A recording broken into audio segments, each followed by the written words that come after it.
Om Swastiastu. Halo semuanya, kembali lagi bersama saya, Benedikta Nyoman Putri Trayoningsih. Saya merupakan mahasiswa S2 Pendidikan IPA, Universitas Pendidikan Ganesha. Jadi pada kesempatan kali ini, saya akan mengajak kita bersama-sama untuk belajar menerapkan statistika dalam pendidikan IPA. Jadi di sini kita diberikan 3 soal, di mana masing-masing soal ini disajikan beberapa data. Nah, ini untuk soal 1, soal 2, dan juga soal 3. Jadi, di sini kita diminta untuk menyajikan data-data ini dalam bentuk tabel, grafik, maupun diagram. Jadi, tujuan penyajian data ini adalah untuk mempermudah proses pemahaman dan juga analisis data dari data yang jumlahnya cukup banyak. Nah, kita akan coba membuat penyajian data ini dengan bantuan Microsoft Excel. Nah, langsung saja pada soal yang pertama. Jadi pada soal pertama ini disajikan data mengenai banyaknya mahasiswa di Universitas X menurut fakultas dan jenis kelamin. Nah, penyajian data yang diminta adalah dalam bentuk diagram batang. Yang pertama yaitu diagram batang tunggal berdasarkan jumlah mahasiswa per fakultas. Kemudian yang kedua, diagram batang dua komponen, yaitu fakultas dan juga jenis kelamin. Adapun langkah-langkahnya, yang pertama kita harus cross-check data. Jadi kita akan memeriksa ulang data-data yang diberikan, khususnya pada jumlah mahasiswa menurut jenis kelaminnya, dan juga jumlah total mahasiswa per fakultas. Jadi kita harus memastikan apakah data ini sudah sesuai, karena ini akan mempengaruhi penyajian data. Jadi yang pertama kita letakkan kursor di sini, kemudian kita rumusnya itu sama dengan sum, kurung buka, kita blok dari sini ke sini, kita kurung tutup, enter. Nah, jadi datanya berubah ya dari sebelumnya. Nah, inilah kita drag dia. Ada tanda plus di sini, kita tarik dia ke bawah. Nah, jadi yang berubah hanya jumlah di fakultas A saja. Selebihnya sudah betul. Lanjut, kita cross-check yang di bagian sini. Kita sama rumusnya, sama dengan sum, kurung buka, kita drag, kurung tutup, enter. Perubahan data lagi, kita drag ke kanan. Oke, nah ini sudah kita cross-check datanya. Setelah itu barulah kita bisa mengerjakan penyajian data. Yang pertama yaitu diagram batang tunggal. Nah, di sini sudah saya berikan clue-nya, yaitu kita blok jumlah mahasiswa dari fakultas A hingga fakultas E. Jumlah mahasiswa dari fakultas A hingga fakultas E. Sorry. Selanjutnya kita klik insert. Kita pilih insert column or bar chart ini. Kita pilih yang diagram satu batang tunggal 3D, 3 dimensi. Nah, ini kita pindahkan ke sini, rapikan dia, perbesar juga. Nah, di sini kita ganti judulnya menjadi data jumlah mahasiswa di Universitas X, sorry, per fakultas. Nah, untuk melengkapi diagram ini, kita klik tanda plus di sini. Kita lengkapi dengan axis titles dan juga data labels. Nah, sudah. Nah, untuk di sumbu Y atau di vertikal ini, kita buat dia jumlah mahasiswa. Mahasiswa. Kemudian di X ini, kita buat dia, sorry, fakultas.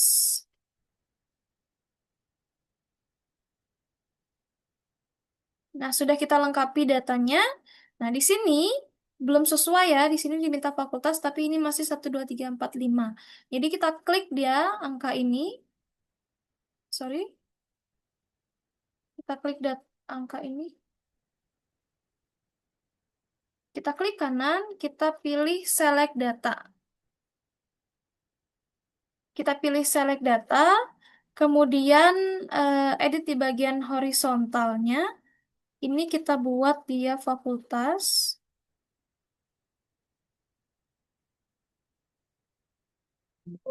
Sorry, edit dulu. Kita klik fakultas, kita klik OK. Kemudian di bagian horizontalnya, kita blok dari fakultas A hingga fakultas E. Kita klik OK. Oke lagi. Nah, untuk diagram batang tunggal ini sudah sesuai. Fakultasnya sudah, jumlah mahasiswa yang sudah, jadi per fakultas sudah sesuai ya. 1544, 1019, 432, 818, 743. Nah, lanjut kita ke diagram batang dua komponen. Jadi di sini sudah saya kasih clue juga. Caranya adalah kita blok mahasiswa laki-laki dan perempuan dari fakultas A hingga fakultas E. Kemudian kita klik insert, kita pilih insert bar tadi, insert chart, kemudian kita klik yang 3 dimensi. Kita pindahkan ke sini, kita rapikan dia. Seragam, oke. Nah, di sini kita ubah judulnya, yaitu data jumlah mahasiswa di Universitas X berdasarkan jenis kelamin. Lebarkannya.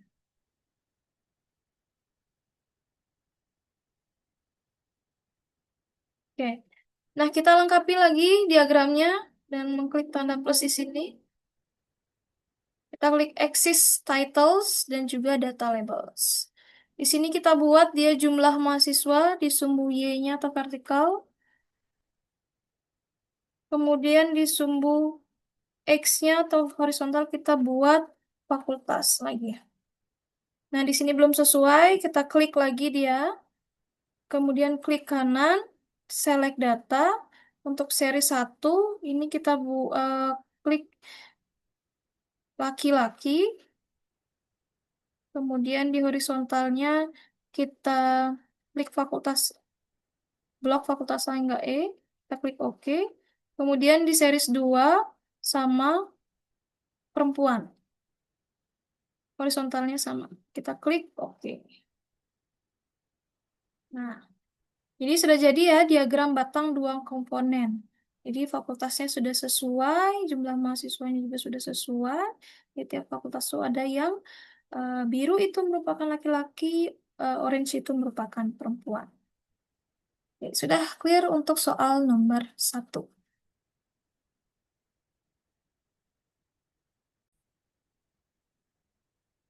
Baik, kita lanjut pada soal yang nomor 2.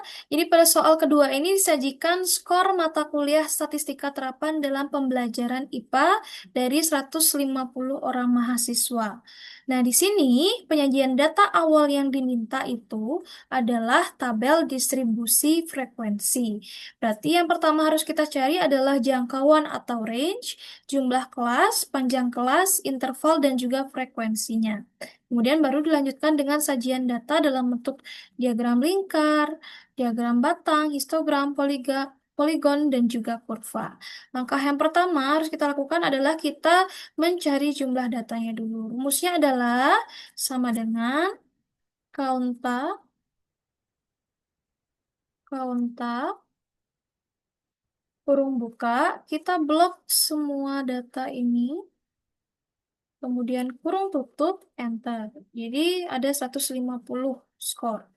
Kemudian, untuk mencari nilai maksimal sama dengan max, kurung buka, kita blok juga semua data ini, kemudian kurung tutup, enter. Lanjut, nilai minimal sama dengan min, kurung buka, kita blok semua data, kemudian kurung tutup, enter. Nah, sudah ditemukan jumlah data atau N ya. Kemudian nilai maksimal dan juga nilai minimal. Lanjut, kita membuat tabel distribusi frekuensi dibutuhkan jangkauan atau range. Jadi rumusnya di sini adalah sama dengan nilai maksimal, kita klik di sini, dikurangi, klik nilai minimal. Enter. Jadi ada 81 range-nya. Lanjut menentukan jumlah kelas atau K. Jadi rumusnya sama dengan 1 ditambah 3,3, tapi di sini 3,3 sesuai dengan Excel masing-masing, dikali atau bintang, log, kurung buka, klik N-nya, kurung tutup, enter. Lanjut kita cari dulu panjang kelasnya, sama dengan range-nya tadi dibagi dengan, sorry, range-nya tadi adalah 81 dibagi dengan K-nya. Enter. Nah, jadi jumlah kelas dan panjang kelas ini kita bulatkan dia ke atas. Kalau ini jadi 9, panjang kelas jadi 10. Oke, sudah. Lanjut, karena dia ada 9 kelas, jadi ini kita uh, drag saja ya, sampai 9 kelas. Oke, lanjut kita cari interval kelas bawah.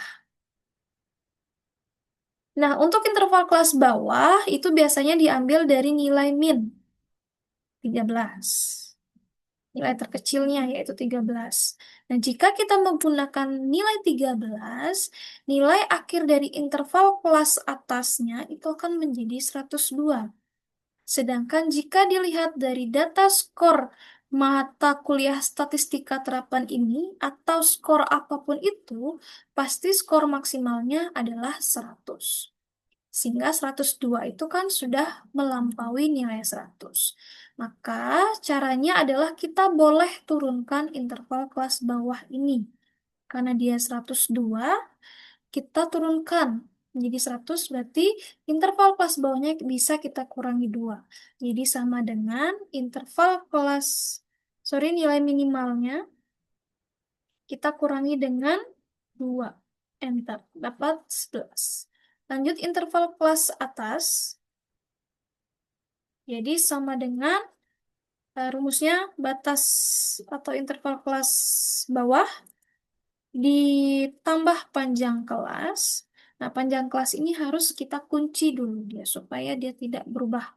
Jadi Fn F4. Sorry, sorry. Jadi ulang. Interval kelas atasnya yaitu rumusnya adalah interval kelas bawah ditambah panjang kelas. Kita klik Fn F4. Nah, dikunci, kemudian dikurangi 1. Nah, ketemu 20. Nah, untuk mencari interval kelas bawah yang kedua, itu rumusnya sama dengan interval kelas atas ditambah 1. Nah, sekarang untuk 20 ini kita drag ke bawah, dan untuk interval kelas bawah dia akan menyesuaikan. Nah, jadi hasil akhirnya itu adalah 100. Jadi di sini datanya sudah cantik kelihatannya. Lanjut kita mencari interval.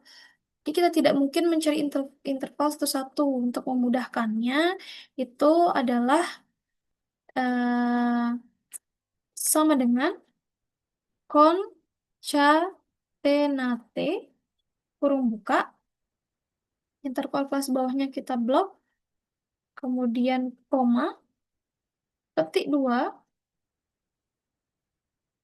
strip 1, petik lagi, koma, kemudian interval kelas atas, kurung tutup, enter. Nah, kita drag kembali. Lanjut, kita akan mencari frekuensi. Kita tidak mungkin mencari satu-satu lagi. Untuk memudahkannya, kita blok dulu frekuensinya. Sama dengan frekuensi, kurung buka. Kita blok semua data ini.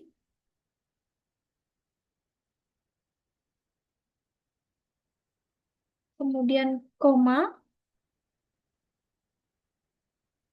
Kemudian interval kelas atasnya kita blok. Kurung tutup. Ctrl Shift Enter. Nah, sudah keluar frekuensinya. Lanjut ke persentase.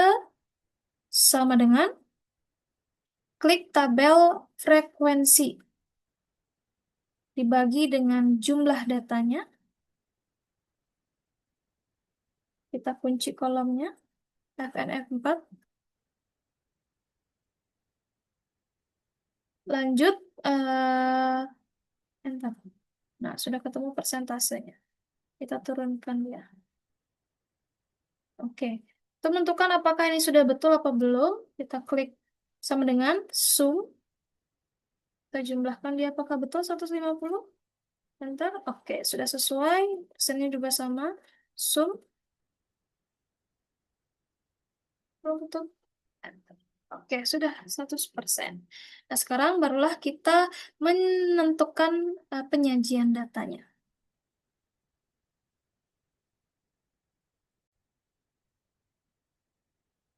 Nah, gimana cara kita membuat penyajian data ini? Yang pertama, diagram lingkar yang diminta.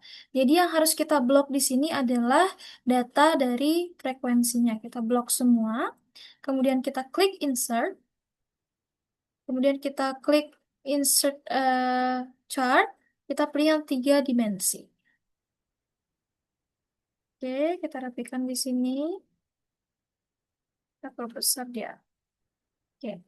Nah, di sini judulnya kita ganti. Kita ganti menjadi data skor mata kuliah statistika terapan dalam pembelajaran IPA. Sorry dari media. Oke. Nah, di sini kita lengkapi diagramnya dengan data labels. Nah, kemudian di sini harusnya ini interval, tapi masih seperti ini. Caranya sama seperti sebelumnya. Kita klik dulu, kemudian kita klik kanan, select data. Setelah itu di series ini kita edit, kita klik interval. Kemudian di sini kita copy intervalnya. Klik OK. Nah, jadi semua sudah sesuai ya.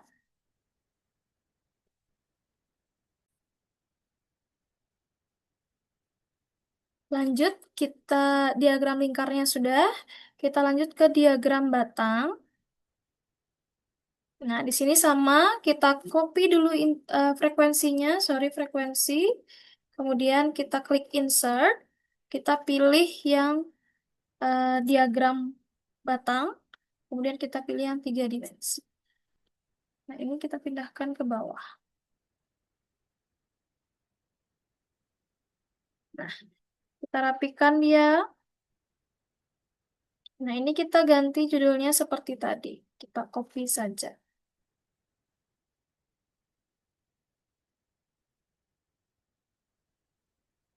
Kita copy. Bagus ya. Kita geser dia ke kanan sedikit. Oke.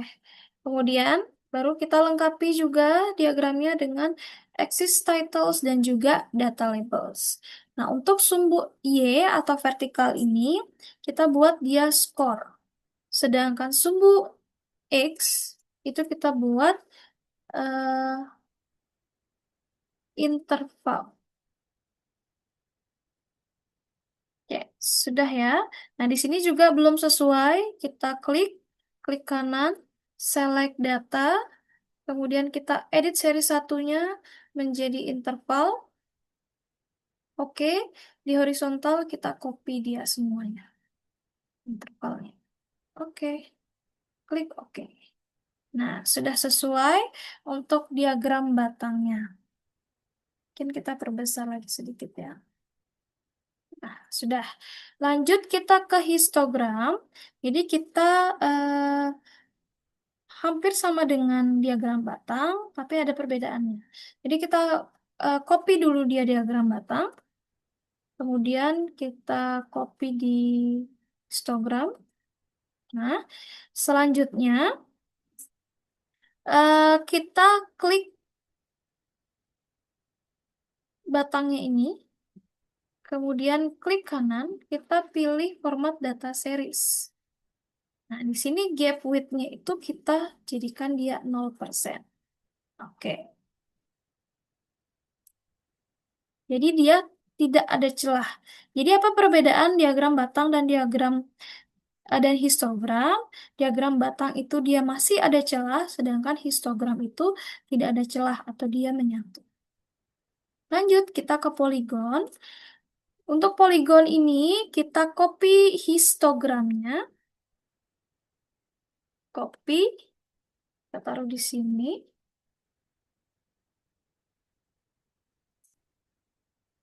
Selanjutnya, kita copy lagi sekali, paste. Nah, sudah muncul dua batang di sini. Kemudian, kita ubah, kemudian kita ubah dia. Kita klik, sorry, kita change chart type. Kita klik dulu, klik poligonnya, histogramnya. Kemudian kita change chart type, kita ganti dia jadi combo. Nah, kita pakai yang ini. Kita klik OK.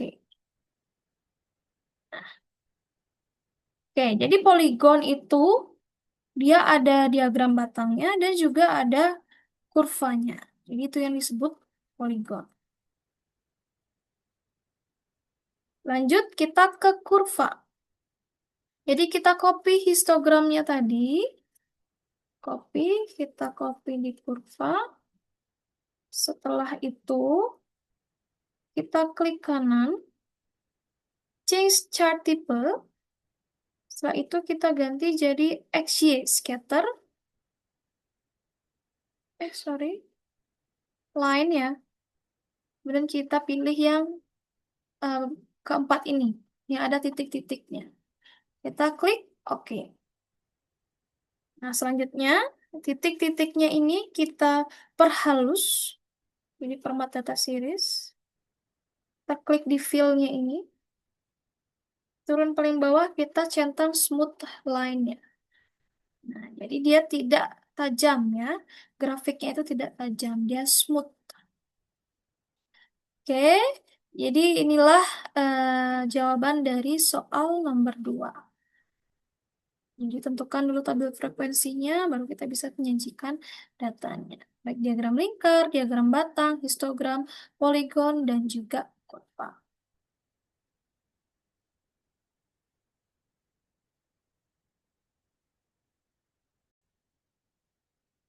Baik, kita masuk pada soal yang ketiga, soal terakhir.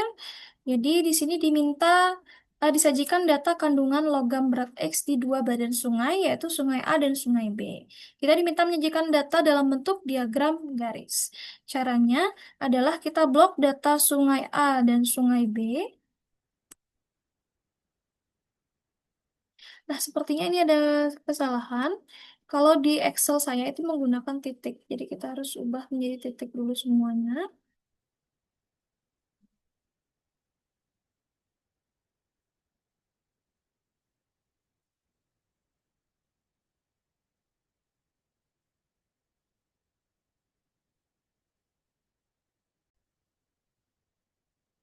Baik, sudah saya perbaiki. Nah, di sini kita blok sungai A sampai semua data sungai A dan juga sungai B. Kemudian kita klik insert. Kita pilih insert line. Kita pilih yang nomor 4 ini. Seperti tadi. Kita pindahkan, dirapikan ya. Kita ganti judulnya menjadi eh, data kandungan logam berat X di dua badan sungai. Kemudian kita lengkapi eh, diagram ini, klik plus, axis title, dan juga data labels. Nah, di sini, di sumbu Y-nya ini, itu merupakan kandungan logam berat. Di sumbu X-nya atau horizontal ini adalah tahunnya.